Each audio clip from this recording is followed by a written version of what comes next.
it going, everybody? Welcome to episode 2 of the Geeky Leaks podcast. I'm Liam, and... I'm Josh. Yeah, and of course we're going to be bringing all sorts of tech news to you guys again this week. So yeah, I guess it's like last week, just get right into it. Definitely, man. So, first article is from Ars Technica. Intel patches remote hijacking vulnerability that lurked in chips for 7 years. I don't understand how vulnerability leaks, yeah. I don't know how a vulnerability stays inside of anything, regardless of what it is, for 7 years. Yeah, it's just sometimes stuff just goes undetected or it isn't exploited. Like sometimes the exploits aren't found, I guess, for so long, whatever. The amount of money that goes into that too, and then how I can't imagine being the owner of a multi-billion-dollar industry. Yeah. Industry basically. They're industry leaders essentially. Oh yeah. But being the owner just of not that, knowing. and then spending all the money on R&D or not R&D, but developing these products and getting out and stuff. And then but I do want to be clear, just so nobody out there starts freaking out. This is on enterprise level stuff. This isn't like your Core i5 and i7 in your desktop. Don't start panicking. It's fine. You'll see in the article, I think it says pretty quickly that it's not anything consumer based. It's all business enterprise level. Yeah, it's all vPro stuff, which is Xeons and all stuff kind of like that. Yeah. But basically, the exploit would allow potential hackers, whatever, to remotely execute code, install programs, all that sorts of stuff. So basically, destroy your computer. More or less. Or get whatever they want out of it. Basically, they can just execute code. Yeah, pretty much. I mean, it's not good. They have a list of all the different firmware versions that it was affected by, which is everything from version 6 up to the latest. So obviously, now I think that they've already patched it, like I said. So as long as people go and update their stuff, it should be fine. Which people probably wouldn't, but yeah, hopefully they do. I'm hoping that most people will. I mean, obviously some people won't, but whatever. But yeah, I mean, the other thing too with this is there's stipulations might be the right word. It's not just, there's other things that have to be there in place for the hackers to be able to execute this code. So there's certain ports that have to be open on the firewall. Okay, but I mean, couldn't they just open those ports if they wanted to at that point? If they can execute code, can they just open ports? I'm not really sure. I guess it would depend where they have the access, where they've admin access first. Yeah, they do say in here that they would be able to execute or install programs and stuff as if they were an administrator, but that also, assuming it's a Windows or Linux environment. Right. You're still going to have the proper credentials to do that. Yeah, true. So, I don't really... Yeah, it depends. I'm not really sure of all the exact details, but I did notice one thing that towards the bottom here is they talk about these attacks can also be carried out when TC port 623 is open, which I know probably most people don't know, but that's for IPMI, which is for remote management of Intel processors and all that kind of technology. So bad news. So basically, if this isn't open, then theoretically fine. Okay, so you could close it off basically. Pretty much, yeah. Even if the patch wasn't already taken care of. Yeah, I think they might still be able to get in, but I think they'll be limited to what they can do. Yeah. So to speak. But yeah, so I mean, there's there's other stuff. It's not just a matter of there's this exploit they can get in easily. Yeah, it's not just stuff just happens. It's not cut and dry like that. Yeah. But anyway, the other reason I want to talk about it too is just like you were saying right at the beginning is nothing is 100% perfect. Nothing is bulletproof. Sometimes these exploits aren't found for years. Look at the Juniper Network stuff from last year. Yeah, true. That was crazy stuff too. So. Yeah. So yeah. Just And now we're even 7 years is crazy. Yeah, that's going all the way back to that's before Sandy Bridge. Yeah, so basically every single not consumer products like we said before. Every single version of Intel processor that's been released since the original Core i5 line in Allen came out. That's insane. So a while. Yeah. A while. A little bit. Yeah. Just a small amount of time. It's patched, so it's fine, I guess. Yeah, true. Anyway, so we're good. This was what you wanted to talk about. Yeah, so this was recent as of 2 days ago now, it's Thursday now for us, and I think it was yesterday actually. Yeah, so it's very, very recent. So you guys will see this in a couple days. It'll be a few days old, but beware, because people are falling for this, and it's actually pretty legit. So I'll be honest, I actually didn't read this. Okay. So you're going to have to even fill me in a little bit on this? I'm not really sure. It's one of the more sophisticated... Well, not sophisticated, I guess. If you're smart. Well, not... Okay.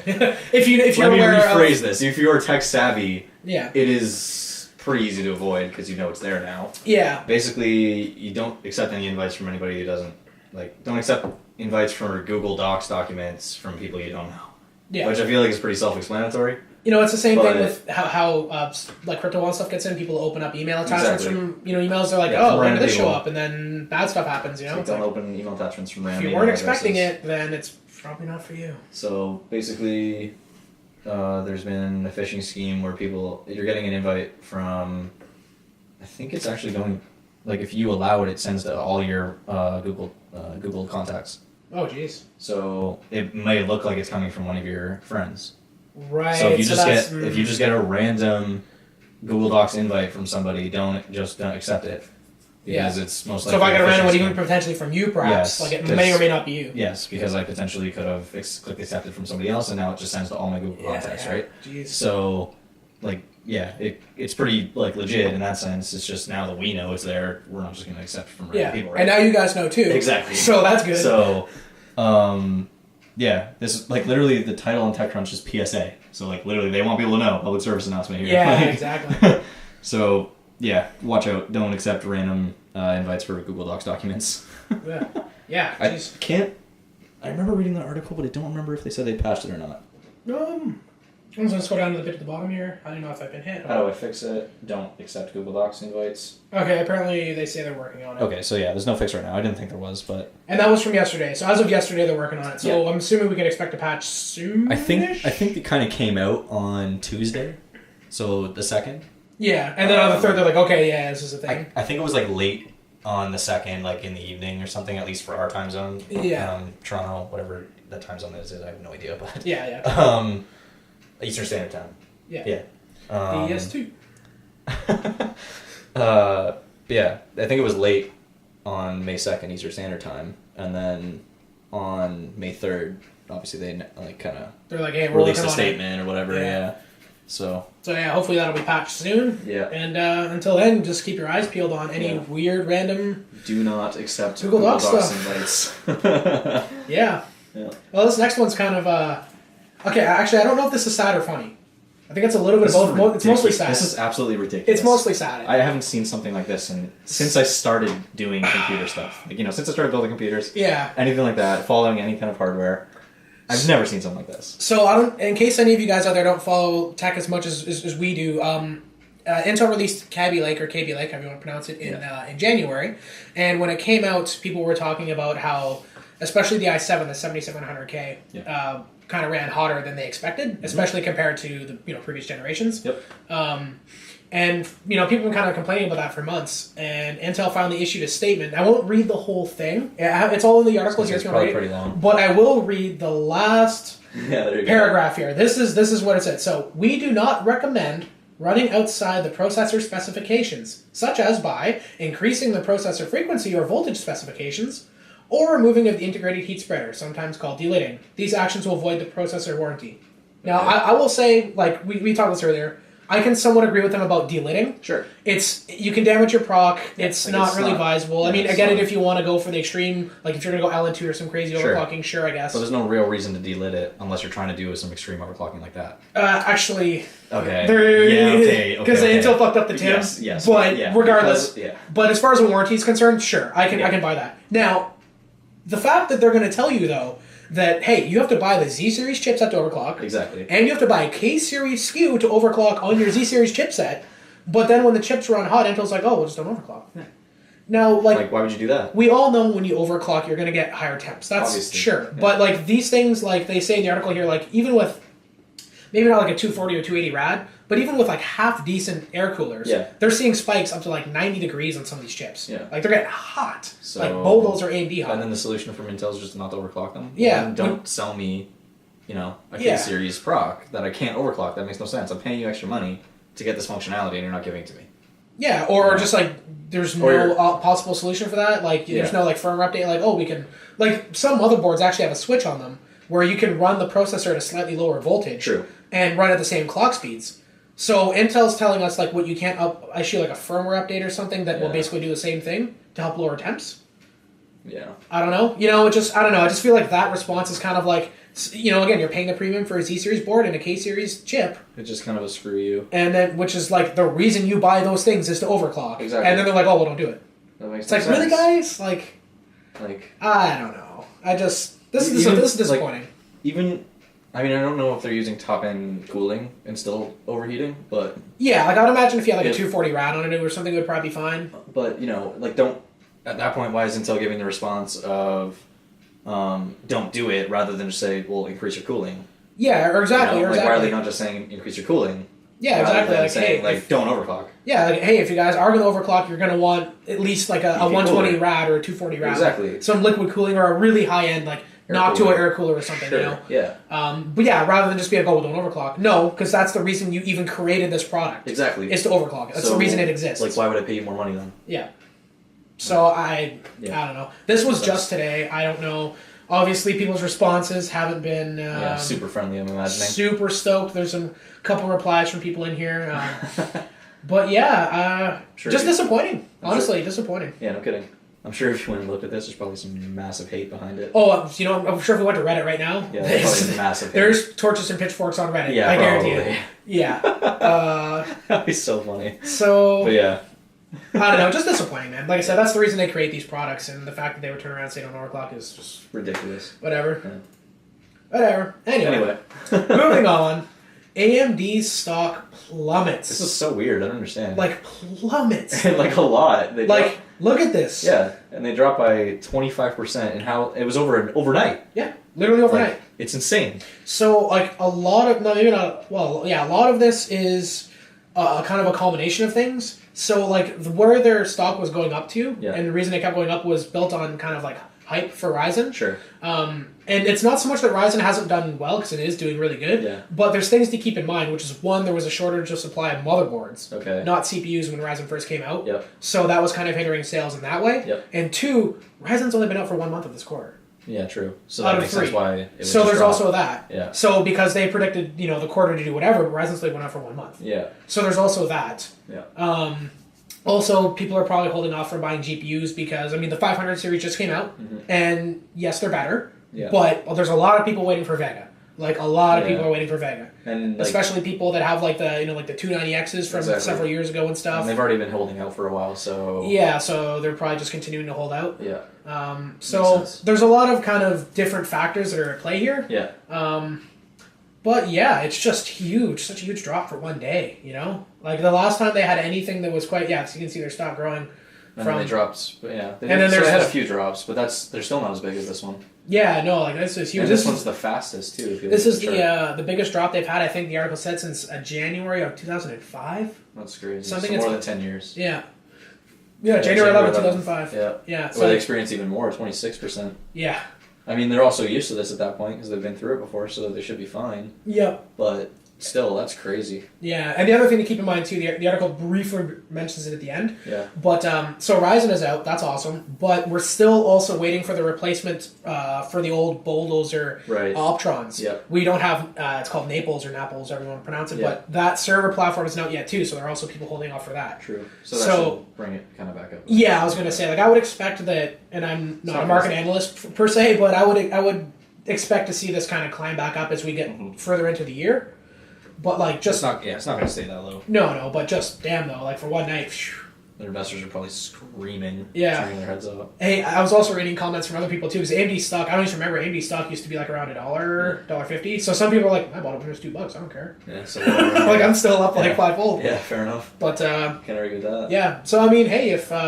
I guess if you theoretically were considering buying some AMD stock, I mean, it's there's a deal. Yep. It's on sale right now. I guess I don't know. I would imagine it is gonna. It's not gonna go down from here. I don't think. No, I think like especially once like Vega and Naples, like the server platform, come out. Yeah. There's also a rumor of X399, which is basically AMD's answer to Intel's high-end platform. So like there's this is all rumor, but there's theoretically a high-end version of Ryzen with like 16 cores on it.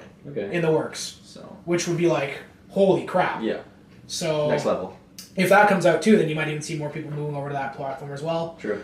But yeah, there's a lot of factors why this happened, and it's just crazy to see it happen so fast, obviously. So anyway, moving on. Yep. So Microsoft, holy crap, this was weird. It was cool, but this was I don't weird. know what to think about it right now. So we got a new laptop and we got a new operating system. Which I'm surprised with the new operating system. Yeah. Do you know, like, kind of what makes it special? Obviously, I know it's, I mean, as you can see there, I know it's a competitor to Chrome OS, and I know that it's not supposed to be like RT. No, well, yeah, we want to avoid another RT. Like oh my god. And that's what I'm worried about. Yeah, like, a lot of people worried about that. And it was awful. Yeah.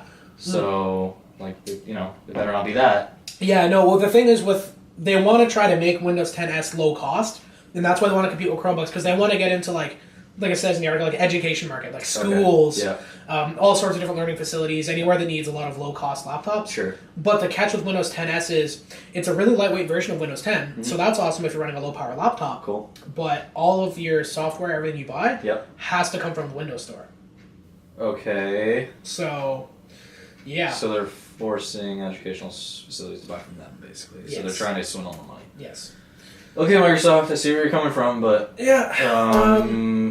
No, I mean, I guess it depends. I'm not interested as a consumer. No, I'm good too. If we'll get into the laptop in a sec. But as far as Windows 10s is concerned, I'm not really interested at all. It's kind of cool to see them coming out with a cheaper alternative, but frankly, I think Windows is already overpriced. Yeah. Which is a whole other debate we can get into. But I do honestly think Windows, for what, in terms of like the issues that we have to deal with on our end, like for all the crap we put up with, I do think it is overpriced, especially the professional version. Oh yeah. But that's a whole other thing we can get into. Yeah. The other thing they came out with was the Microsoft Surface laptop. This is not the Surface Book, the Surface laptop. It's a whole new thing.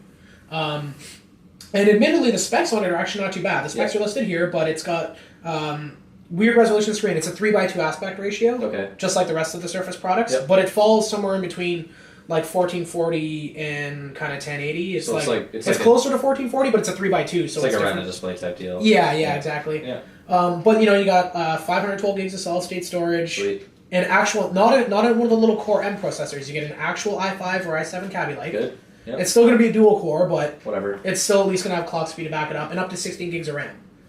The one nice thing that they say 14 and a half hours of battery life. Yep. If that's even like 12, that's still dull. Sweet. Yeah, that's a lot. Like that's awesome. So, especially for the specs that are in that. Yeah, like that's actually pretty good. How thin is this thing? There's a video here. And can you choose what operating system you run? Do you have to run 10s? You get 10s by default. You can pay $50 to go to 10 Pro. Okay, that's not completely crap, I guess. So it's unfortunate that you can't get 10 home by default instead of 10s. Yeah. Which is weird. Yeah. But $50 to go to Pro, I guess. And I'm assuming at that point you could just slide to whatever you want. So. Yeah, exactly. It would just be non-activated, I assume. And then for connectivity, you basically get a headphone jack, one USB 3 Type A, and a mini display port. Okay. So not terrible. And then I'm assuming like charging port or whatever. And then there's the proprietary charging port, Okay. So that's the one I see. You can still charge it and still plug in a USB and still an external display. Yeah, Apple. Yeah. Shots fired. Uh-huh. But yeah. The only thing that... I mean, the specs are decent, but I think this... Yeah, it starts at $1,000 US. Okay. If you're going to go up to like the top end, it's $2,200. What's the specs at the lowest end? I don't know. They don't say... Like low end i5, 128... 4 gigs of RAM. That's what I'm assuming. I'm assuming it's going to be similar spec to like the low end Surface Pro 4 kind of thing. Yeah. Because honestly, like the screen size is different, but I mean, even this fabric they use on the keyboard is very similar to the Surface Pro 4 keyboard. Yeah. So basically, what this really is basically the Surface Pro 4. It's just the specs are slightly different. True. The keyboard's now built in. It's now a full laptop, like a clamshell. Yep. And then you got your Windows 10s. Yes. And it's roughly the same price. Like I think the Surface gets a little cheaper, but you don't get the keyboard. Right. So, I mean, it's more or less the same thing. Surface laptop, not book, but not Surface Pro. I don't know. It's weird. It's interesting, but I know, like, my sister, for example, has, it's an Asus ZenBook, and it's roughly the same size. Yeah. And she says that she gets, like, easily all-day battery life. Okay. And it's the same thing. It's like a i7 Kaby Lake dual core. Okay. 16 gigs RAM, 512 gig SSD. Sweet. So I could definitely see them pulling this battery life off. Obviously, we'll need to see reviews, but... Yeah, for sure. Well, yeah, I mean, if you I mean, so far Microsoft with the Surface line has been pretty flawless. Yeah. So. Like, now that we're out of the Windows RT days, the Surface 1 and 2, after, like, the Surface Pro 3 came out, they started nailing it. Yes, then that was really when this is, like, a legit, like, hybrid tablet laptop, that actually works and runs full, all the things I want. Yeah, exactly. And see, that's my one thing with this is, like, I really wish, and I hope they change it later on so that you can get Windows 10 Home. Yes. By Not default. Just 10 Pro, yeah. Because, like... 10S is like, great, now I need everything from the Microsoft Store. Yeah. And Pro is like, well, I don't necessarily need a domain, I'm a home user. Yeah. So I would just offer me 10 Home. Exactly. Because that's the thing, so you buy this and let's say you don't want to pay for 10 Pro. Yeah. Cool, have fun buying all your stuff from Microsoft Store. Just make it a $25 upgrade instead of a $50 upgrade. Yeah, or something. Really? How much of a, like, on a back-end thing? Honestly, if anything, I would even go as far as to make the argument that, like, it costs them more to put Windows 10s on it because Windows 10's already been developed and implemented for years, like a couple years now. So, I mean, I don't know.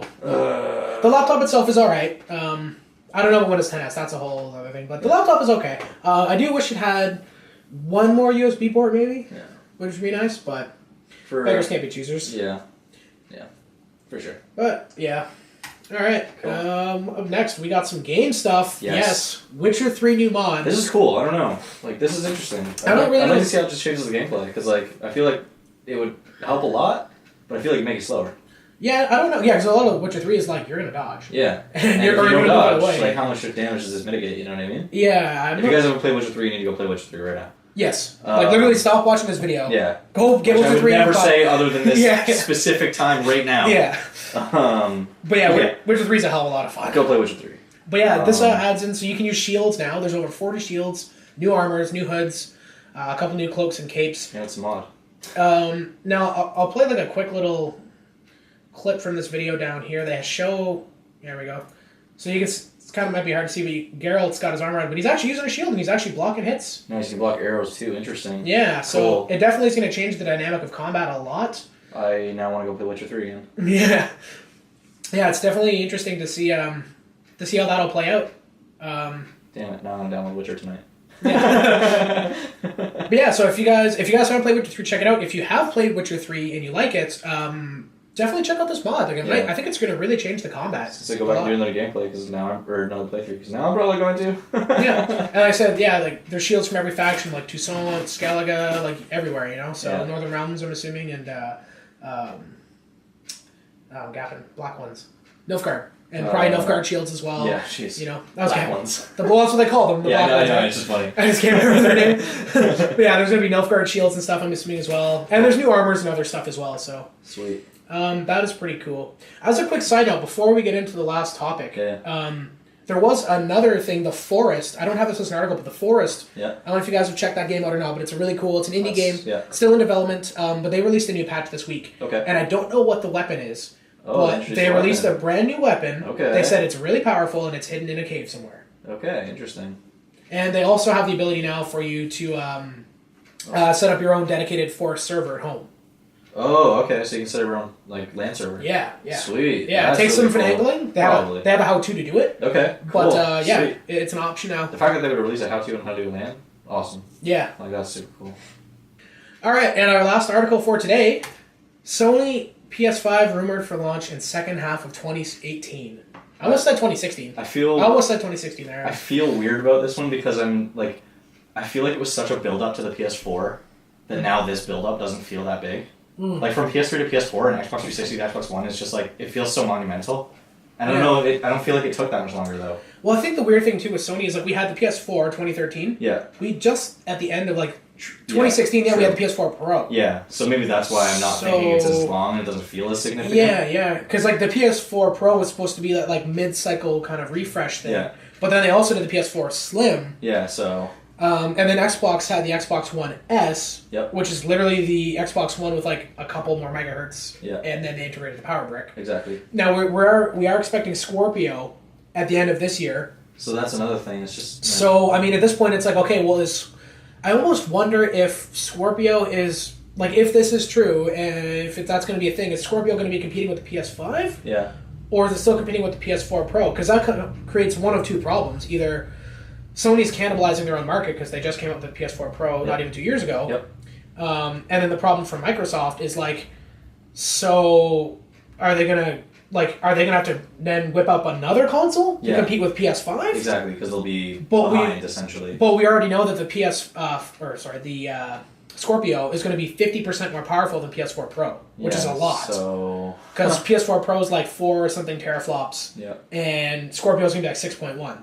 So then PS5 is going to step it up even harder, obviously. So, is PS5 going to be basically on par with Scorpio? Is it going to be even more powerful? Yeah. Is it...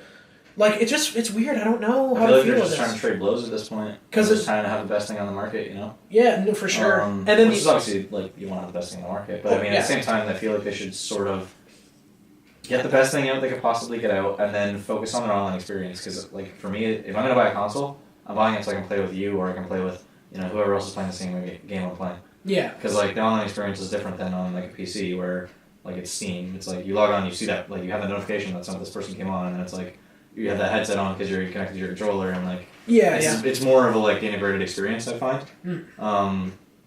So yeah, like I feel like that's what they should focus on after they release a decent console.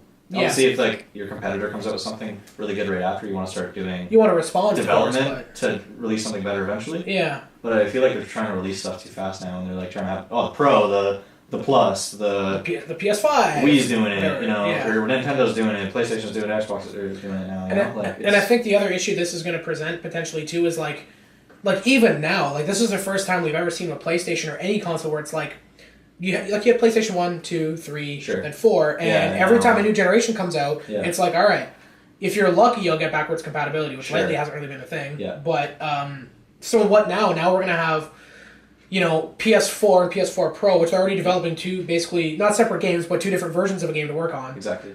Well, are we gonna drop PS4 development, which also doesn't make sense because they specifically said that the PS4 Pro is not a replacement for PS4, and PS4 games will be continuing to be made. So are we going to have PS4 Pro and PS5 all on one, coming out for one? Or at this point, are they going to, as soon as this launches in the second half of 2018, are they going to just discontinue doing PS4 games? Because I feel like that's still too soon. Yeah. Well, yeah, and that's now everyone who has a PS4 is getting friggin' shafted. Yeah. Because now they're not making any more games, and there's not even that many games, really. Yeah, and like, especially... you break it down, there's not that many, like, super high-end, nice titles that you can get for the new consoles. Yeah. Like, it's fairly limited. It's the exclusive few big names they have, right? Yeah, and I'm sure, like, it's better now over the past, little bit, but... Yeah. Yeah. I don't know, it'll be interesting to see what they do. I'm just going to say, I think that's too soon. I don't think it's going to be next year. I hope it's not.